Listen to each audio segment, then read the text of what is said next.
அஸ்ஸலாமு அலைக்கும் வரஹ்மத்துல்லாஹி வபரகாத்துஹு. இன்றைக்கி நாங்கள் எங்களோட ரொசண்டா ப்ராடக்டை பாவித்து பயனடைஞ்ச ஒரு டெஸ்டிமோனியல் நாங்கள் இங்கே பதிவு செய்கிறோம் இந்த வீடியோவில். அஸ்ஸலாமு அலைக்கும் வரஹ்மத்துல்லாஹி வபரகாத்துஹு. வலைக்கும் சார், உங்களோட பேர்? என்னோட பேர் ஷாக்கீர் சதகத்துல்லா. என்னோட பேர் ஷாக்கீர் சதகத்துல்லா. சார், எங்கேருந்து வந்திருக்கிறீங்க? நான் திஹார்லேருந்து வந்திருக்கிறேன். சார், இந்த வருத்தம் வந்து எவ்வளோ காலம், என்ன வருத்தம் வந்துச்சு ஆரம்பத்தில்? இந்த இப்போதே வருத்தம் வந்து ஒரு மாதம். இதுக்குரிய சிம்டம்ஸ்க்கு அடித்து எனக்கு ஒரு வருஷம். அதாவது ஒரு வருஷத்துக்கு முன்னாடி எனக்கு சும்மா அந்த வாய் லேசாக கோணல் அந்த மாதிரி இருந்துச்சு. அப்போது ஒய்ஃப் வந்து ஆயுர்வேதம் படிச்சுட்டு இனி அதனால் அவள் இந்த வாயை கொஞ்சம் மசாஜ் பண்ணி விட்டான்னா சுகமாயிட்டு. அப்போது அதுக்கப்புறம் நான் வேலைக்கு போனால் உடம்பு முந்தி இருந்த ஒரு ஆக்டிவ் வந்து இல்லை. எப்படின்னு சொன்னால், இப்போ வேலை செஞ்சால் குயிக்காக டயர்ட் ஆகிடும். நைட்டில் எப்படியுமே நான் தூங்குறது குறைவு தான். நான் நைட்டில் இப்போ தூக்க மஸ்து கூட எனக்கு ஒரே அடிக்கடி தூக்கமாக வந்துக்கிட்டே இருக்குது. வீட்டு எப்படா லீவு கிடைக்கும் உளுந்து படுக்கணும் அப்படி வந்து மனசில் மைண்டில் எண்ணமாக இருக்குது. இப்படி இருந்து வர கூடுன மாதிரி தெரிஞ்சு. ஆனால் எனக்கு சிம்டம்ஸ்ன்னு சொல்லக்குள்ள எனக்கு எல்லாம் உடம்பே சொல்லிச்சு, உங்களுக்கு ஏதோ ஒரு வருத்தம் ஒன்று வரப்போகுது என்று எல்லாம் உடலையே சொல்லிச்சு.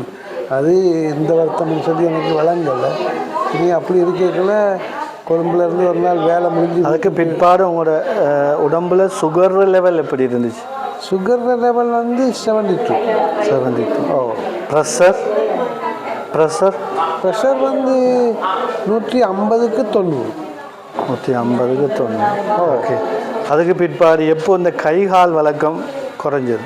கைகால் வழக்கம் குறைஞ்சது ஒரு மாதத்துக்கு முதல் தான். கொழும்புலேருந்து வேலையை முடிஞ்சு நான் வீட்டுக்கு வந்து சாப்பிட்டு படுத்து போட்டு சாதாரணமாக அதிகாலை 3 மணிக்கு தஹஜ்ஜுத் எலும்பைக்குள்ளே தஹஜ்ஜுத் நல்லா தொழுது போட்டு திருப்பி சுபவுக்கு வாங்க சொல்கிறது 5 மணி சொல்லி போட்டு அப்போ கொஞ்சம் படுத்து எலும்பு சுபவுக்கு படுத்து எலும்பி. என்னென்ன ட்ரீட்மெண்ட்டுகள் நீங்கள் எதுக்கு முதல்ல செஞ்சுருக்கிறீங்க? இதுக்கு நான் வந்து ஹோமியோபதி அக்குபங்க்சர் பண்ணியிருக்கிறேன். மற்றது இப்போ தான் ஃபஸ்ட் டைம் ஆயுர்வேதம் பண்ணேன். ஓகே. இந்த ரொசண்டான்ற ப்ராடக்ட் உங்களுக்கு அறிமுகப்படுத்தினது யார்? எனக்கு அறிமுகப்படுத்தினது வந்து டாக்டர் ருஸ்கான்ட்ட போய் மறந்துடுத்த வகையால் அவர் தான் எனக்கு இது வந்து தந்தார். ஓகே. இந்த ரொசண்டா பாவித்ததுக்கு அப்புறமா உங்களோட உடல் மாற்றங்கள் எப்படி இருந்துச்சு? இது பாவிச்சதுக்கு போல உடம்புல கொஞ்சம் ரிலீஃப் இருக்குது, நல்ல ஒரு சுகமனு கிடைக்குது.